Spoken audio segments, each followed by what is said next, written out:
Hello everybody and welcome to Quilter's Apothecary. Today I want to talk a little bit about doing ditch work around applique. It's one of those things that can be very tedious no matter what type of tools you have, so you want to make it as user-friendly as you possibly can. I have purchased all of the applique rulers that are available out in the market, and frankly I think they're absolutely incredible. I think all the rulers out there are really, really nice. What I have found is that I really like a nice handle on my rulers. I tend to be developing the arthritis in my hands from all the quilting that I do, and using the flat rulers can be a little difficult for me, especially around stuff like applique or doing ditch work. So the ruler that I like to use is the Mystical Mini, which is available through the Quilter's Apothecary. But no matter what ruler you use, primarily the technique is the same. So let's get started. Okay, first off, I want to talk a little bit about how to actually use one of the rulers for a round applique. What I like to do with this one is it goes behind the foot, and as I guide the machine around, this extra handle behind the foot keeps my machine right where I need it, so I can get right into that ditch around the applique. So if I have small flowers or different decorative designs to work around, I can get right in that ditch, and that's real important to me.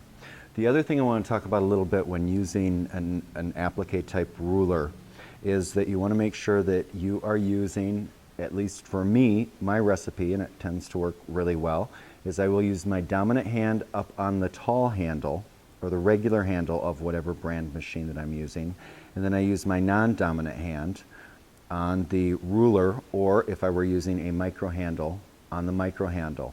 The one thing I want to say also is if you're using micro handles, I always tell people that I have found micro handles work best when you have your dominant hand up on the regular handle and your non-dominant hand down on the micro handle. You are in more control of your machine, and it doesn't tend to throw off the balance as much. So let's do a little bit of ditch work around this applique. Okay, I have my stitches locked, and I'm in on my machine. There's a flat portion on the ruler here, and so if I'm going to follow any light curvature or any straight line, I'm going to use this little flat portion, and it's sized so that it works nice around small areas. So I'm going to go right on that ditch. Now I'm aiming for the ditch itself. If I'm a little off, the optical nerve is going to self-correct, so you don't have to worry so much about perfection. Now I'm going to outline this flower, and then I'm just going to slide my foot right in that groove, turn on my machine, and I'm just using, in my case, my southpaw or my left hand as a guide because that's my non-dominant hand, and I can move right around the ditch on that flower without being noticeable.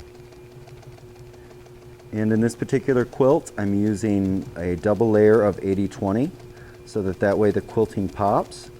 I'm coming around that curve now, and that's going to keep me right on that ditch around those curves. Come back over, and when I'm doing ditch work around applique, you just can't escape having to go over your lines a few times occasionally. So I'm coming back down, coming around, and that's keeping me right on that line. I'll go on the inside. I'm going to follow that line down. I get to a straightaway. I'm going to move my ruler, and I'm going to do the straightaway, and then I'm going to go ahead and I'm going to do around that basket, and I'm just going to follow that ditch around.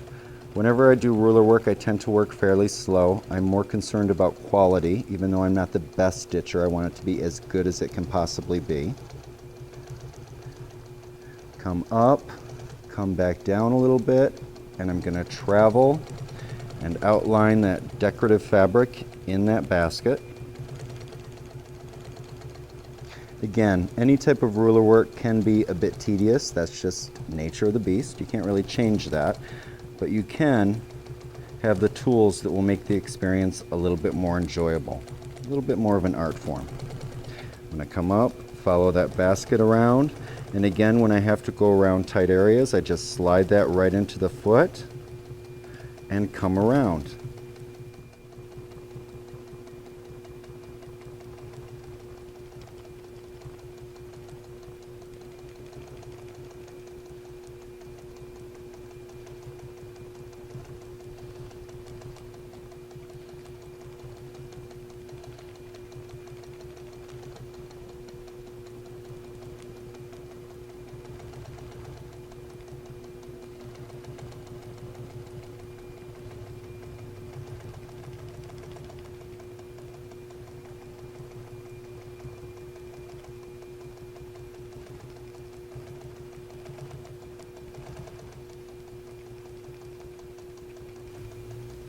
Okay, so there was our short bit on working around applique. No matter what type of tools that you prefer to use around applique, just make sure that you get one that fits your needs properly. Again, that's why we have so many different tools available on the market. This particular one is put out by Quilters Apothecary, and it's available at quiltersapothecary.com. And remember, enjoy the process.